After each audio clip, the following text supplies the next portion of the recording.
Hi, everyone. Welcome to Unfiltered Flow ELSC, the podcast dedicated to the progression of the fluid power and automation industries. I'm Megan Cook. That's Alan Burdett. And today we're super excited to have Mr. John Kumler on the program. Hi, John. Good morning, Good morning, John. buddies. Up and about. Can you tell us how you got started in the industry, John? And I got into fluid power because I didn't want to be too far away from my sweetie. And the only thing that Caterpillar had available was in their hydraulics division, and I hadn't had a lick of hydraulics training. So they said I'd been training to go into diesel engine power, and the recruiter said, well, hydraulic pumps are just like engines. They have pistons and they have cylinders and they have top dead centers, so you'll be a natural. And that was where it all started for fluid power. And that was in 1978. Yeah. Oh, the 19, year before I was born. there you go. There you go. And I stuck with that and did Caterpillar for 12 years and then railway maintenance away as a development engineer using some metallurgy stuff, and then ended up at Linde for 33 years. And I don't think that's uncommon. I think a lot of people get into the hydraulic industry by accident Right.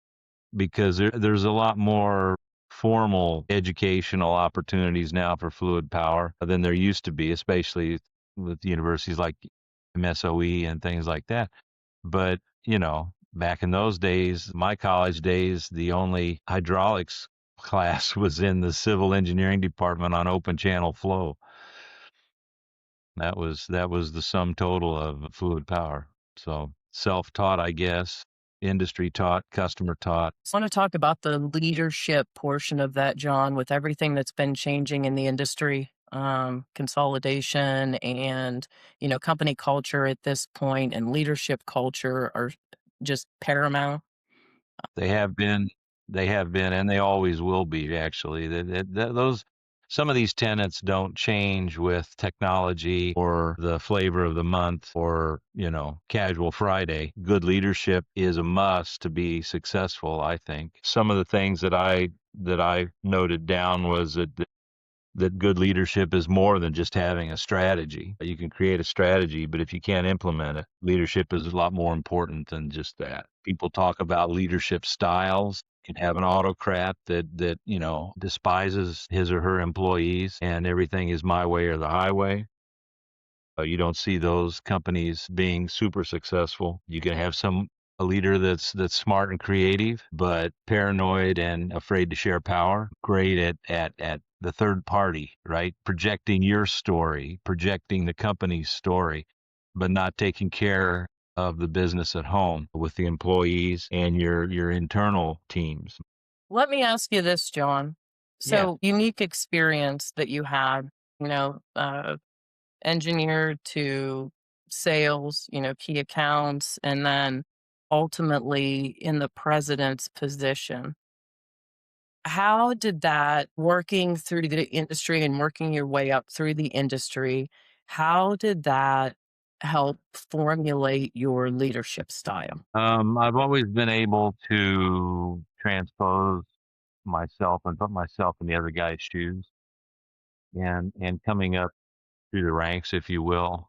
Um, I had to develop personnel skills because as you guys know, being in sales, not only your personnel skills with your customers, but you had to have personnel skills with your inside people because you had to have things done, get your orders through the shop on time, take care of warranty issues and that. You had to be able to communicate and do all that. So I think being in those lower level stepping stone locations basically helped build the end result because I always had a lot of respect for the people that worked for me, most of them anyway.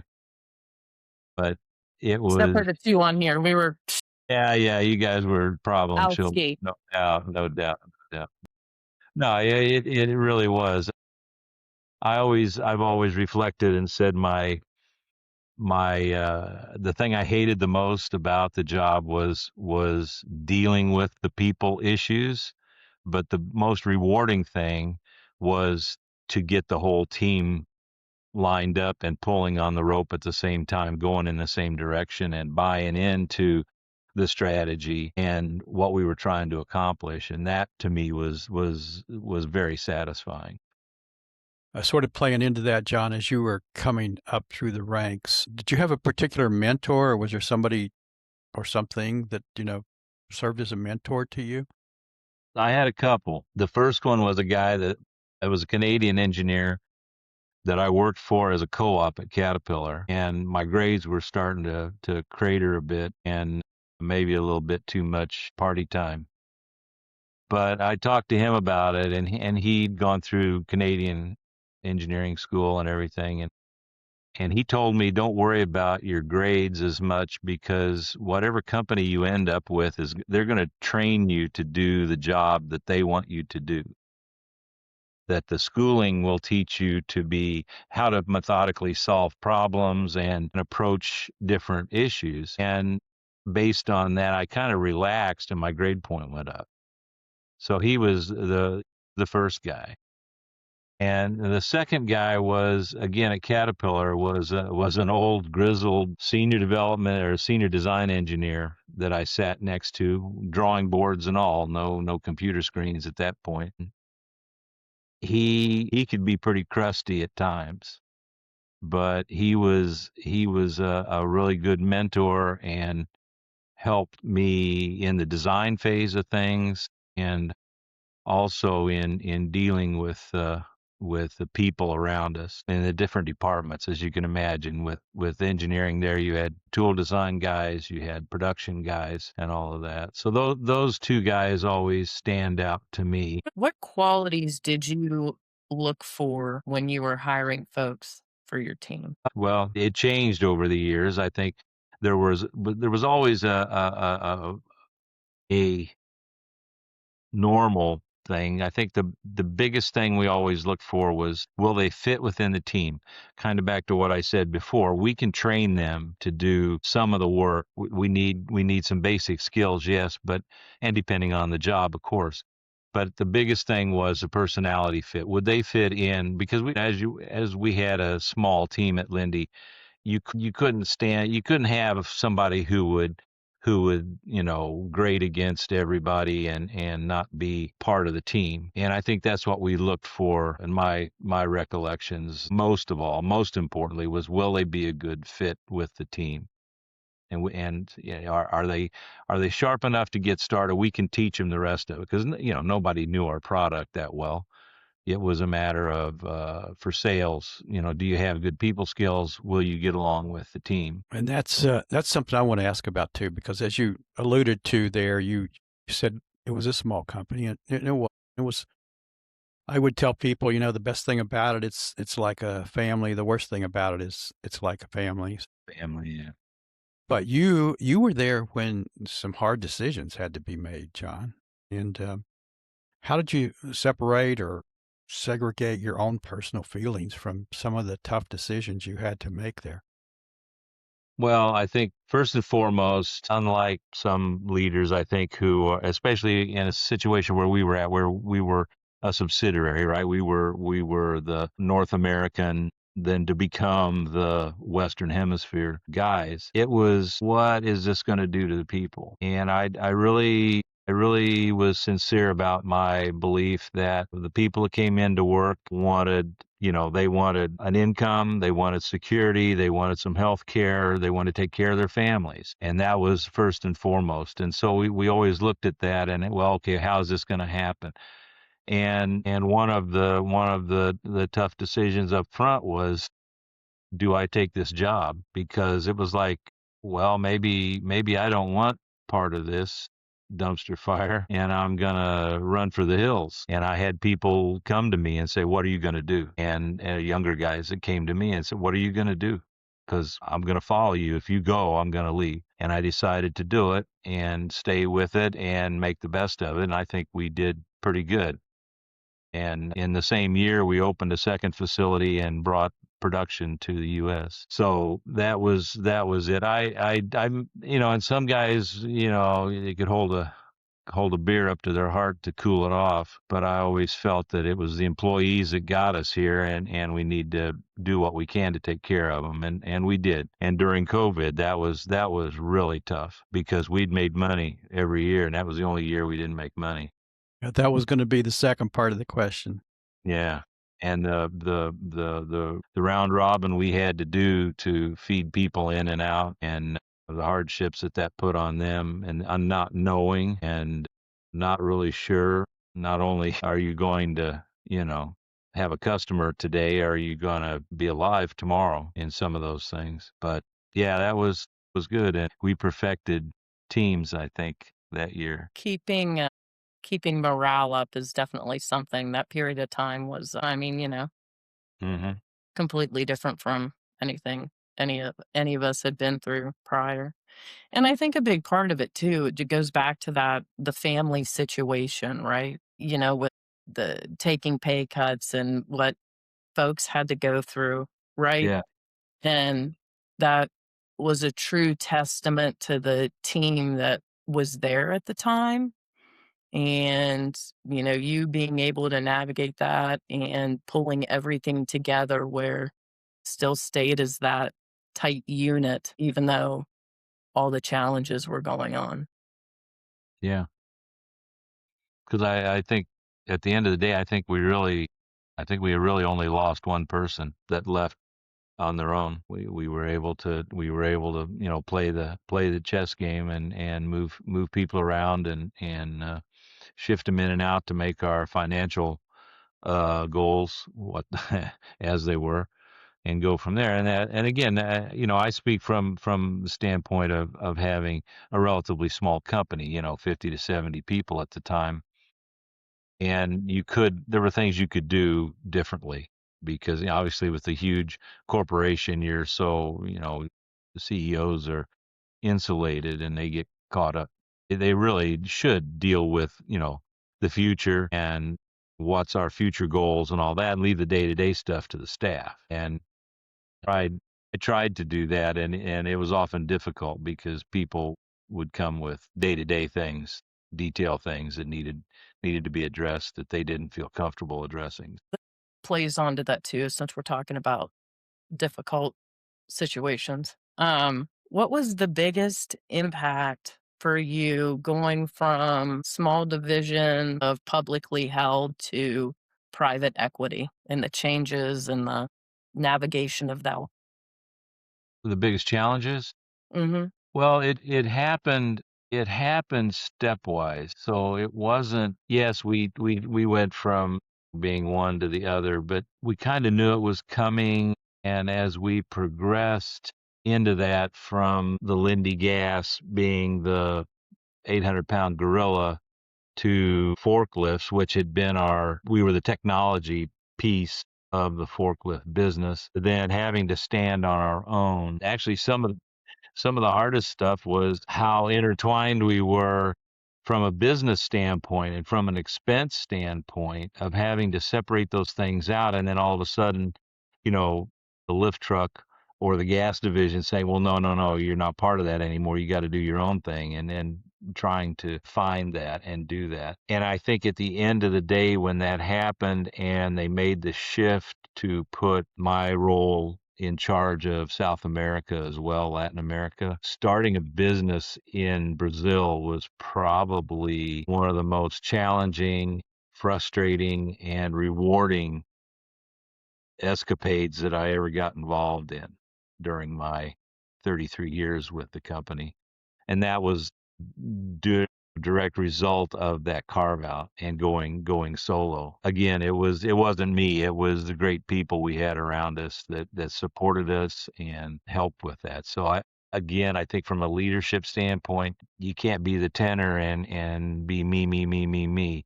You do have to make those tough decisions, but you gotta have a team you can trust and work with and communicate with. But yeah, that was different because we always kind of hid in the shadows, right? We not here's about us. We're just, a small piece of a big pie. and we're just part of the crust, and all of a sudden, as we move closer and closer, the covers came away and we became more exposed, and all of a sudden we were a major portion, we're a bigger portion of the lift truck business, and then we had to stand on our own, and all of a sudden we were a major portion of the hydraulic business as it built up. So yeah. If you were starting from scratch and you were putting together a team, and you alluded to this a little bit, you said things changed over time, but if you were putting together a team today, I mean, what would you do differently from what you did in the past? Well, I'd never hire Megan. Hey, that's what Gorman said when he was on. That's right, he did. He did.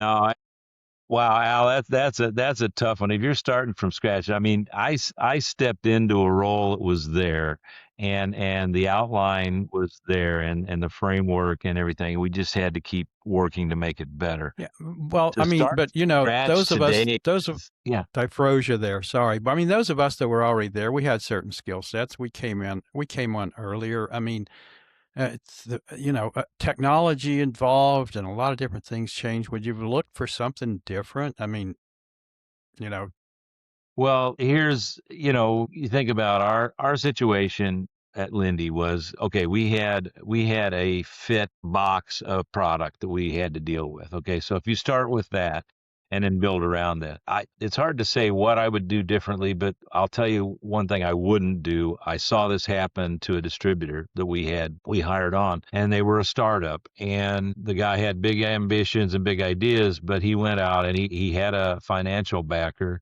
but he went out and he did two things that I thought killed him from the start. One was he hired a ton of really high-end, expensive sales talent from the get-go, and put them on a pro. That cost him a lot of money to get started. And the second thing he did was he started up a little office shop, but he went out and he bought brand new office furniture when there's so much used stuff around.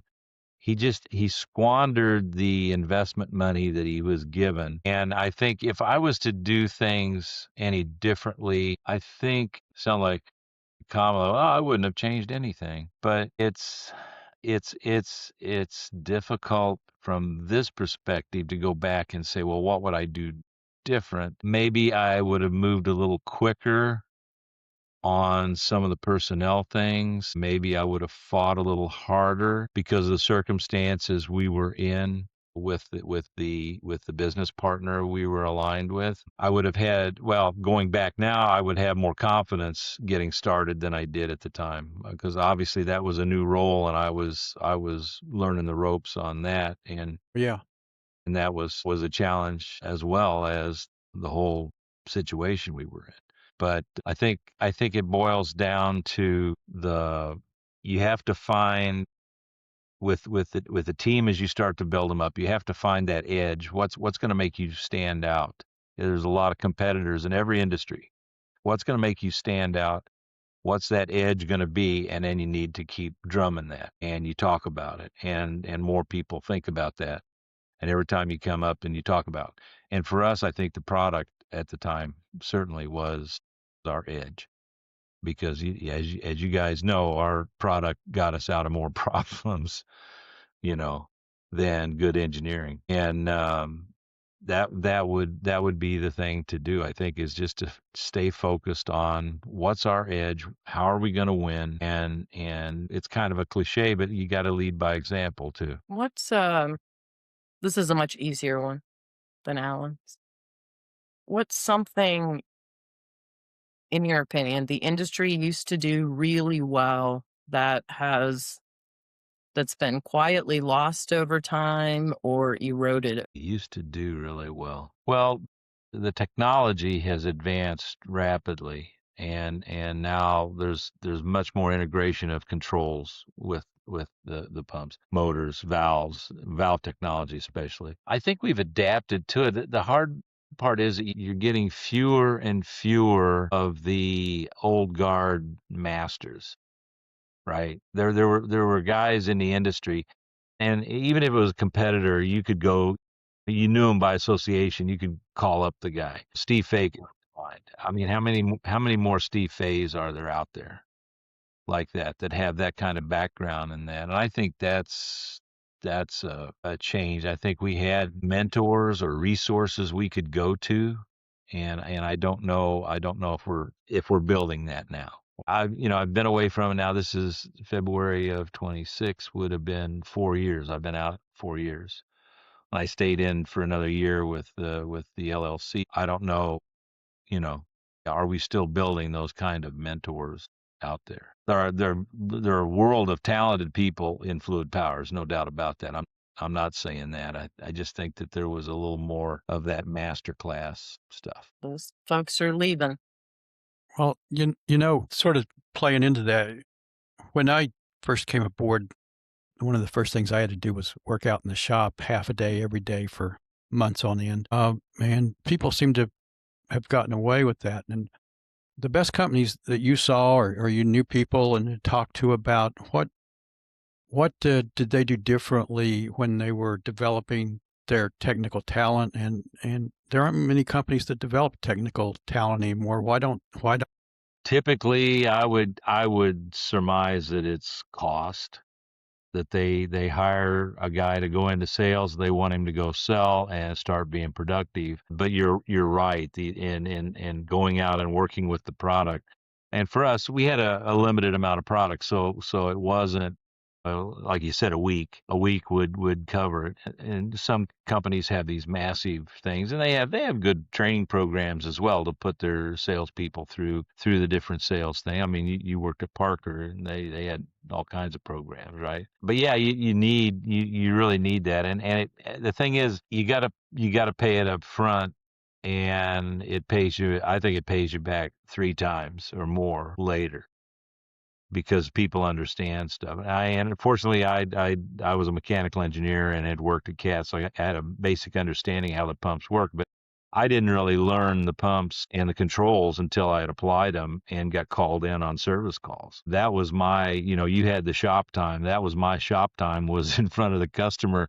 This don't work, and fix it for me, monkey boy. And that was how I learned, because I had to get resources. What I couldn't dig up myself, I had to get resources. And Germany and our own engineers, I had to go to them to get that information. But the only thing I can think of, Al, is expense. It does cost you to take a high priced sales or engineer guy and put him out in the shop on a bench for a week. Minimal expense in my Yeah, well worth it. I mean, I and learned and, a and it lot pays out off. there. Well, it's going But to I, be one I or the other. It's either you put the expense and resource in to somebody who's more green, that's affordable, and build them yeah, up, or you do, what you were talking about previously. You get top heavy on guys that are ready to go out of the gate. So I with a think it's book. 6 to 1, half a dozen of the other, with the time and resources up front versus just hiring somebody that's a plug and play. Well, and I think maybe companies look at it as they're more disposable, right? They plug and play. They get a young person, they throw them in, throw them out to the lions, and if they make it, great. If they don't, well, we'll just get somebody else. And that's too bad, because I think if you spend a little more time up front, and then you know make a good hiring decision, and then put the training into them up front. But you gotta have, it's maybe diminishing returns too, because people are a lot more flexible and a lot more mobile today. They're willing to jump jobs in order to build up their incomes and everything. So it used to be people would go and hire in for the duration, or maybe make 2 changes, and now they're making changes every 2 years. So, and you guys see that in your jobs now. So I That think part is there's a certainly difference different. there. There's a reluctance. Well, if I invest in this person, then 2 years from now they're gonna go running Right. off and do something different. Why should I do that? Well, John, we enjoy having you on. It's good to see your face Yeah, still kicking, still on the kicking. travel circuit. Absolutely, absolutely. A lot of the world out there yet to see. Good. Think That's I good. think Well, you've hey, we seen it all by appreciate your now. time. I think you've seen it all by now, haven't you? Well, I haven't seen it. I might have flown over it, but I haven't seen it. Yeah, no, that's good. That's good. No, it was a good run. I don't have any regrets. I don't, people ask me, well, what are you doing? Because you were 90-mile-an-hour hair on fire, and are you okay now? I'm like, I'm great. I'm great. I'm doing things that I want to do and able to do. Thank the Lord. So yeah. Lot less compartmentalization needed at this point in your life than previously. Absolutely, absolutely. My staff's winnowed down to just one, and I'm not sure whether she's staff or I'm the staff, I think maybe.